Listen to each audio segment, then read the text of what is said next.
आज आहे रविवार आणि रविवारचा दिवस किंवा रविवारची सकाळ ही पूर्ण आठवड्याभराच्या स्केड्यूलवरती डिपेंड असते. जर आठवडाभर खूप जास्त दगदग धावपळ झाली असेल, प्रवास झाला असेल, तर शनिवार रविवारचा दिवस हा एकदम शांत आणि हळूवार चालू असतो. पण जर तोच आठवडाभर रिलॅक्स आणि निवांत गेला असेल तर मग शनिवार रविवार कुठेतरी बाहेर जाणं, फिरणं, लवकर उठणं आणि सगळ्या गोष्टी पटपट आवरणं असा असतो. या आठवड्यामध्ये जितेंद्र नुकताच जर्मनीहून आलेत आणि आठवडाभर आमच्या दोघांचंही खूप जास्त हेक्टिक शेड्यूल असल्यामुळे आज रविवार अतिशय निवांत आम्ही उठलोय. बाहेर मस्त पाऊस येतोय. उशिरा उठल्यामुळं सगळ्याच गोष्टी हळूवार चालू आहेत, सावकाश चालू आहेत आणि फ्रेश झालोय, नाश्ता झालेला आहे आणि आता देवपूजा करणार.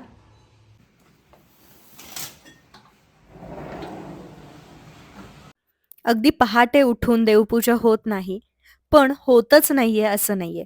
थोडीशी वेळ पुढे जाते, मात्र देवपूजा केल्याशिवाय काही गोष्टी ज्या आपल्याला लहानपणापासून शिकवलेल्या असतात, त्या रोजच्या जीवनात असल्याशिवाय जीवनाला मजा येत नाही. या स्पर्धात्मक युगात टिकून राहायचं असेल, तर ऊर्जा इथून तर मिळते. हीच तर प्रत्येकाची श्रद्धा असते. इथं मन रुळतं, थांबतं, सुखावतं, प्रसन्न होतं. आणि ज्यावेळी घरामध्ये धूप, अगरबत्ती, कापराचा सुवास दरवळतो, त्यावेळी मात्र पहाट झाल्याचं फिलिंग येतं. भलेही मग 11-11:30 वाजले असतील तरीही. ही आपल्या परंपरा आहेत, ही आपली संस्कृती आहे, ही मागं पडली नाहीये. फक्त तिची वेळ बदलतीये. प्रत्येकजण आपापल्या परीने सर्व गोष्टी पाळण्याचा, करण्याचा प्रयत्न करतोय. आणि हे खूप महत्वाचं आहे. आपल्याकडे असणारी प्रत्येक गोष्ट अर्थातच आपल्या स्वकष्टाने आलेली असते.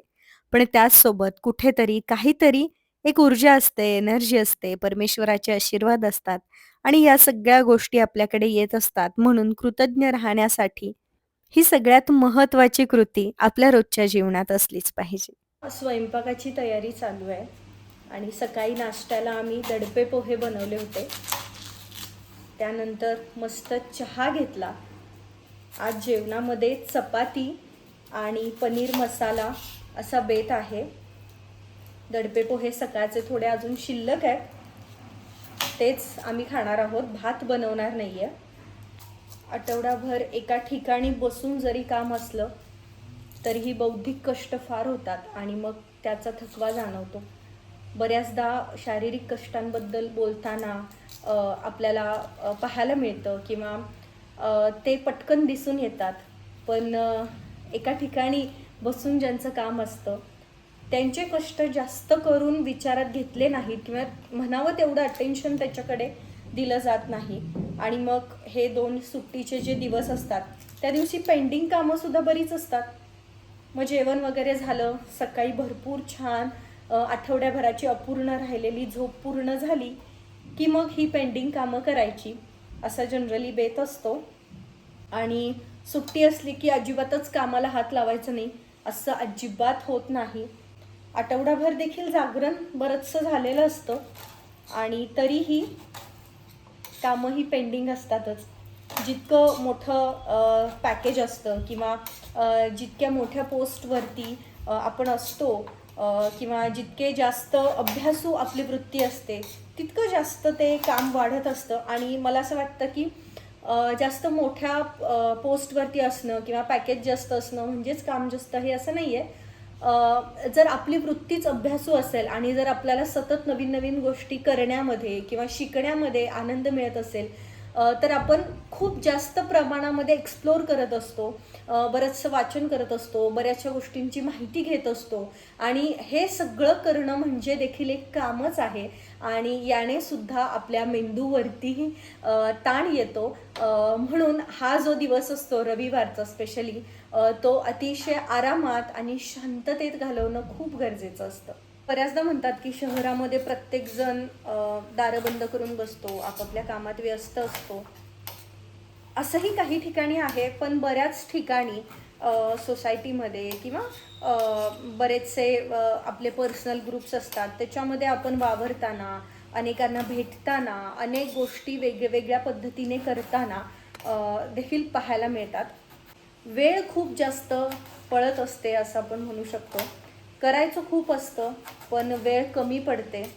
आणि स्पर्धा असं म्हणण्यापेक्षा बऱ्याच जणांची स्वतःशी स्पर्धा असते की पूर्वीपेक्षा मला स्वतःला अजून अपग्रेड करायचं आहे, मला स्वतःमध्ये या गोष्टी बदलायच्या आहेत किंवा मला या गोष्टी माहिती नाही आहेत तर त्या जाणून घेण्याची मला गरज आहे, म्हणून मला आजचा दिवसभराचा वेळ स्वतःला द्यायचा आहे असंही असतं. किंवा काही जणांना आपले छंद जोपासायचे असतात, काही जणांना काही नव्या गोष्टींचा अभ्यास करायचा असतो, काही जण वेगवेगळे कोर्सेस करत असतात, काही जणांना फिरायचं असतं, अनेक ठिकाणांचे अनुभव घ्यायचे असतात, काही जणांना अनेक लोकांना भेटायचं असतं. अशा वेगवेगळ्या गोष्टी करत प्रत्येक जणांचा मला असं वाटतं शहरातला रविवार म्हणजे मेट्रो सिटीजमधला शनिवार रविवार हा कसा आणि कधी पटकन निघून जात असेल आणि कधी सोमवार उजाडत असेल कळत देखील नाही. जितकं जास्त आपण आता शनिवार रविवारी स्वतःला फ्रेश करतो किंवा आठवड्याभराचा थकवा घालवण्यासाठी प्रयत्न करतो तितके आपण पुढच्या आठवड्याभरामध्ये छान काम करू शकतो किंवा ती छान काम करण्याची क्षमता आपल्यामध्ये जर आपल्याला डेव्हलप करायची असेल तर हा रविवार तुमचा कसा जातोय हा खूप महत्त्वाचा आहे.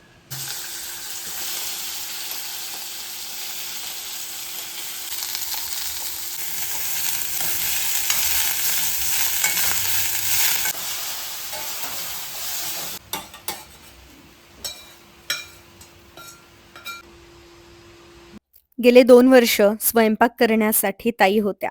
पण आता फक्त मी त्यांना चपाती करण्यासाठी सांगितलेलं आहे. दर रविवारी मात्र त्यांची सुट्टी असते आणि म्हणून दर रविवारचं चपाती करण्याचं काम हे माझ्याकडे असतं.